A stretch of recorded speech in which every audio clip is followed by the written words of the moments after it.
पूछ, ठीक है।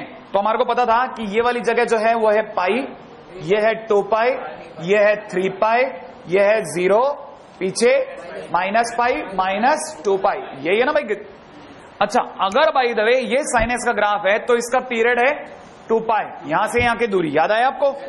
तो जिस दिन मेरे से कोई साइन 2x का ग्राफ बनवाएगा उस समय पे ये दूरी आधी हो जाएगी, हाँ या ना। इसका मतलब ये कि अब की बार जो ग्राफ बनेगा वो कैसे बनेगा, हर चीज को आधा कर दूंगा।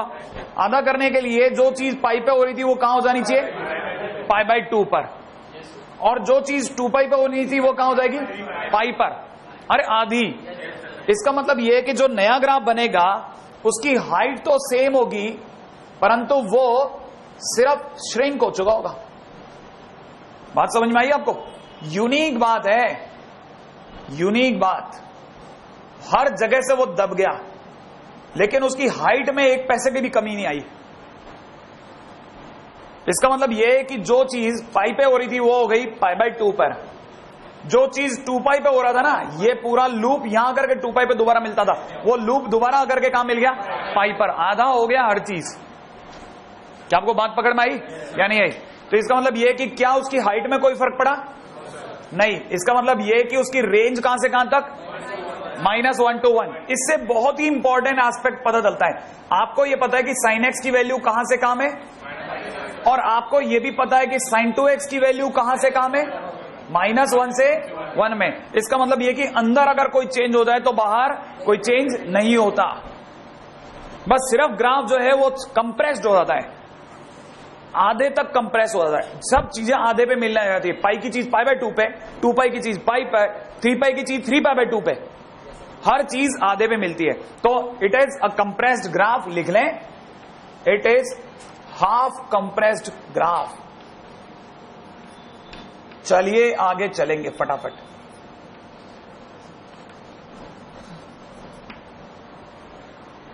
बात पकड़ में आई?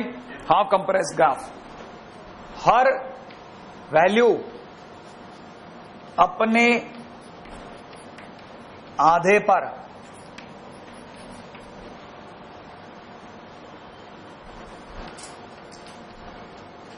मिलती है, ठीक है। पाई किस पे मिलेगा, पाई बाय 2 पर, 2 पाई मिलेगा पाई पर, एंड सो ऑन। डोमेन में कोई फर्क नहीं। क्या ये ग्राफ पीछे भी जाएगा कि नहीं जाएगा? जाएगा, बिल्कुल साफ जाएगा, 100% जाएगा, एंड सो ऑन।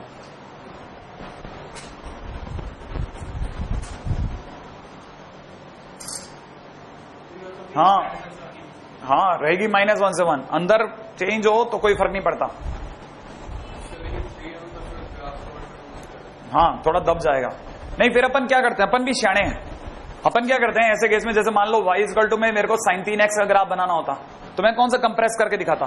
मैं कहता है ना, ये लो sin x का ग्राफ बनाता और मैं दुनिया को बताता कि ये 0 है और ये पाई बाय 3 है, क्योंकि ये वाला पॉइंट कहां पे आ गया था, पाई बाय 2 पे, और ये वाला पॉइंट आ गया था पाई पर, ये हो गया 3 पाई बाय 2, याद है ना आपको, और ये वाला पॉइंट 2 पाई पे। तो हर चीज आधे पे दिख रही है ना, तो यहां पे बस दुनिया को सिंपल ग्राफ बनाता और बताता ये 0 है, ये पाई बाय 3 है, ये 2 पाई बाय 3 है, याद है ना। पाई का बन गया पाई बाय 3, 2 पाई का बन गया 2 पाई बाय 3, अगला होता 3 पाई, 3 पाई का बन जाएगा 3 पाई बाय 3, और पीछे की तरफ बन जाएगा माइनस पाई का माइनस पाई बाय 3। क्या आपको कहानी पकड़ में आई? मैं कौन सा कंप्रेस करके दिखाऊंगा, ये तो मैं आपको जानबूझ के दिखा रहा हूं, हर चीज आधे में बन गई, लेकिन ओरिजिनली मैं तो खड़ाखड़ ग्राफ बनाऊंगा, क्योंकि मुझे पता है ग्राफ तो साइन एक्स जैसा ही बनना है, बस उसका लूप कहां हिट कर रहा है वापस, वो फर्क है। ये कहानी पकड़ में आई? अगले पे आ जाओ, तुरंत नेक्स्ट पे आ जाओ।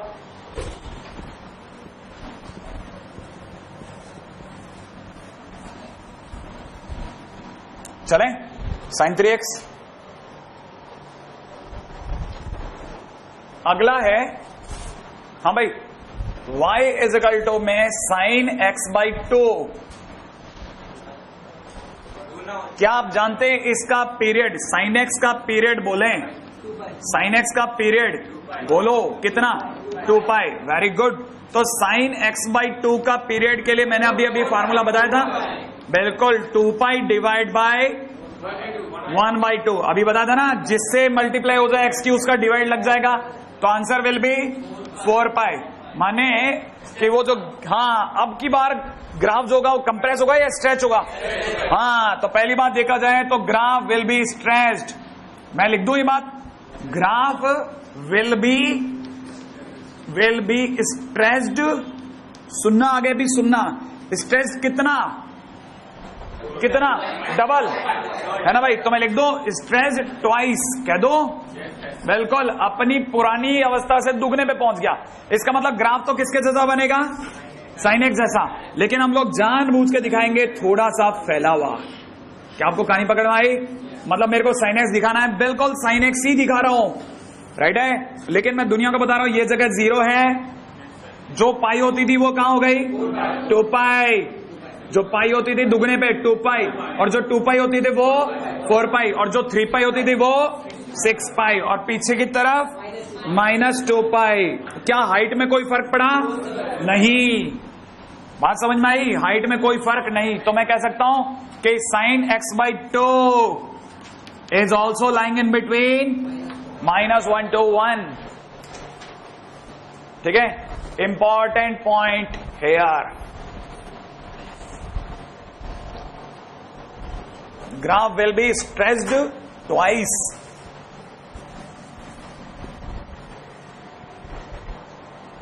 अगला पॉइंट,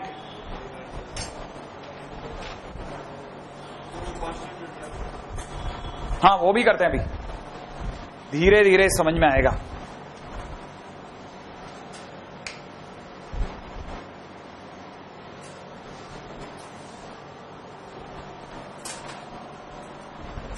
आगे बात करो, है ना भाई? हाँ भाई, अगला पॉइंट लिखिएगा fx, लिख लिया? हाँ भाई, अगर बाय द वे fx से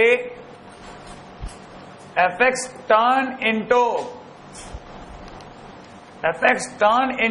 afx, अगर fx से चीजें किस में आ जाएं? afx में आ जाएं, then range of fx will be multiplied कितना? 8 टाइम्स। बात समझ में आई आपको? आप में से कितने लोगों को पता है रेंज यो कि यो? रेंज यो, तो वो रेंज होगी वो 8 टाइम्स बढ़ जाएगी। इसका मतलब समझना, कहने का मतलब ये कि कल को अगर किसी ने 2 sin x का ग्राफ पूछा तो हाँ बिल्कुल, ग्राफ कैसा बनेगा? sin x जैसा ही, कंप्रेस नहीं होगा। कंप्रेस होने के लिए यहां चेंज होना चाहिए। सिंपल ग्राफ क्या बदलेगी? हाइट बदल जाएगी। अब की बार ग्राफ, बात समझ में आ रही है? हाँ बिल्कुल, ऐसा ग्राफ बनेगा।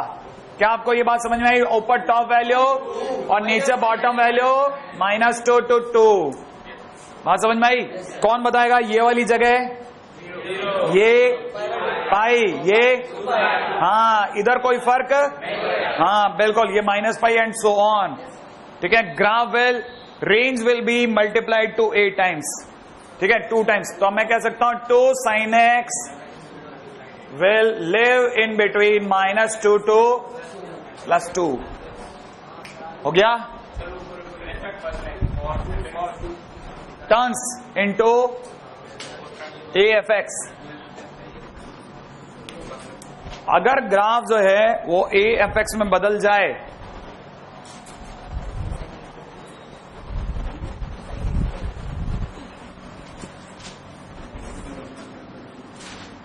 अब ये ग्राफ में कम से कम नहीं करते हुए भी मेरे हिसाब से एक बार घर में प्रैक्टिस करनी चाहिए सारे ग्राफ्स की, एक बार, क्योंकि एक बार में तो याद ही नहीं होंगे, भूलते जाएंगे अपन।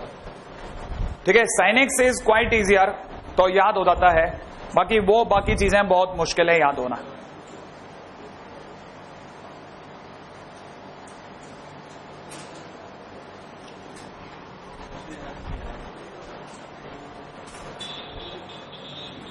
हाँ भाई, आगे चलेंगे, चलें। अगला टाइटल ले रहे हैं range of trigo function.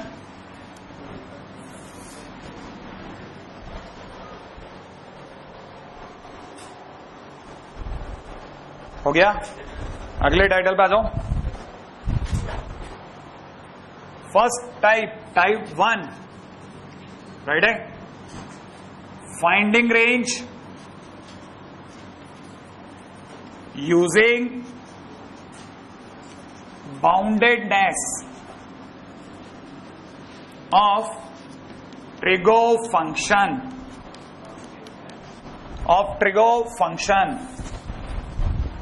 Trigo function की बाउंडेडनेस अगर पता हो तो हम कैसे रेंज के बारे में और आइडिया लगा सकते हैं। ध्यान से समझना। पहली चीज आपको यह पता होना चाहिए कि सर इसमें एक वर्ड जो आपने यूज किया बाउंडेडनेस, इसका क्या मतलब है। बाउंडेड होना माने बंधा होना।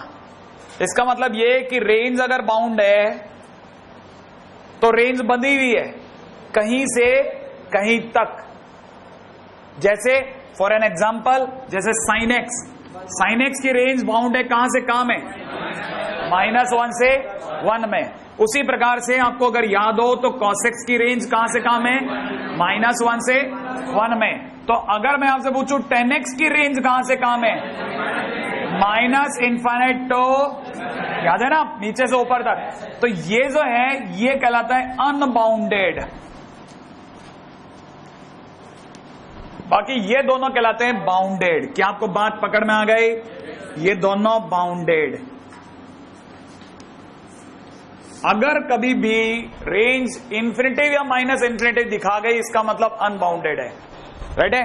अब हमको किस तरह की बात और समझनी है कि क्वेश्चन देने वाला हमको ये नहीं पूछेगा, वो आपसे पहली चीज जो जानना चाहता है वो ये कि क्या आप ये समझते हैं कि अगर f(x) = sin x है then range of sin square x कितनी होगी, या यूं समझिए रेंज ऑफ f(x) का स्क्वायर कितनी होगी। तो आपको पता होना चाहिए, बिल्कुल आपको पता होना चाहिए कि f(x) = sin स्क्वायर x होगा, और किसी का भी स्क्वायर हमेशा 0 से बड़ा या बराबर होता है। भाई किसी का square is always greater than और इक्वल टू 0। इसका मतलब यह कि sin स्क्वायर x कम से कम 0 से तो बड़ा होगा, हाँ या ना, है ना। अब जरा ध्यान से देखना, क्योंकि sin x जो है वो अपने आप में -1 से 1 में है, तो sin स्क्वायर x जो होगा वो 0 से बड़ा होगा, परंतु इधर 1 का स्क्वायर से थोड़ी ना बड़ा हो जाएगा, तो 1 ही रहेगा। कहानी पकड़ में आई? अरे नीचे की तरफ 0 के नीचे जाना बंद हो गया, लेकिन उधर तो 1 का स्क्वायर को फॉलो करेगा। ये बात पकड़ में आई कि नहीं? तो मतलब sin स्क्वायर x की वैल्यू कहां से कहां तक, 0 to 1। अब आप जल्दी से मेरे को बता दो कि आपका cos स्क्वायर x के बारे में क्या ख्याल है। cos x -1 से 1, तो cos स्क्वायर x कहां से कहां तक, 0 से 1। श्योर है भाई? अच्छा आप जरा इधर की तरफ देखो, कितने लोगों को पता है कि tan x की वैल्यू अभी अभी आपने इन्फाइनाइट टू -∞ बताई थी। कल को अगर मैं tan स्क्वायर x की वैल्यू बोलूं तो 0 तो टच करेगा, 0 तो टच करेगा, टच, क्योंकि 0 तो टच कर लेगा ना, और उधर कहां तक जाएगा, इन्फाइनाइट तक। नहीं आई कहानी पकड़ में? क्या आपको बात पकड़ में आ रही है? तो ये अपने आप में किसी भी फंक्शन की बाउंडेडनेस अगर पता है तो उसका स्क्वायर की वैल्यू। अच्छा अब जरा थोड़ा सा और इस चीज को हिट करते हैं। मान लीजिए किसी ने बहुत ही घटिया हरकत करी होती है ना, सेकंड नंबर की हरकत, बहुत बेकार हरकत मानी जाती मैथ्स में। किसी ने पूछा होता रेंज ऑफ कितना, range of y = √sin x। तो आपको पता होना चाहिए किसी का भी अंडरूट हमेशा पॉजिटिव होता है, अंडरूट हमेशा पॉजिटिव वैल्यू देता है। Under root is a positive quantity, शायद हमने पहले दिन ये बात करी है। अंडरूट हमेशा कैसी क्वांटिटी होता है, पॉजिटिव क्वांटिटी, और पॉजिटिव क्वांटिटी कहां से चालू होती है, 0 से, हाँ या ना। तो कहने का मतलब ये है कि क्योंकि sin x -1 से 1 तक रहता है, लेकिन अंडरूट sin x नीचे से नीचे 0 तक ही जा सकता है। अंडरूट हमेशा पॉजिटिव रहना है, तो 0 या 0 से बड़ा रहेगा, और ऊपर 1 का अंडरूट 1 ही देगा, 1 का स्क्वायर भी 1 और 1 का अंडरूट भी 1। कहानी पकड़ में आई? तो इसका मतलब यह कि under root sin x will lie between 0 to 1। तो आप में से कितने लोग सोच गए कि under cos x is also 0 to 1? Right है भाई। ये दूसरी ऐसी चीज है थोड़ी सी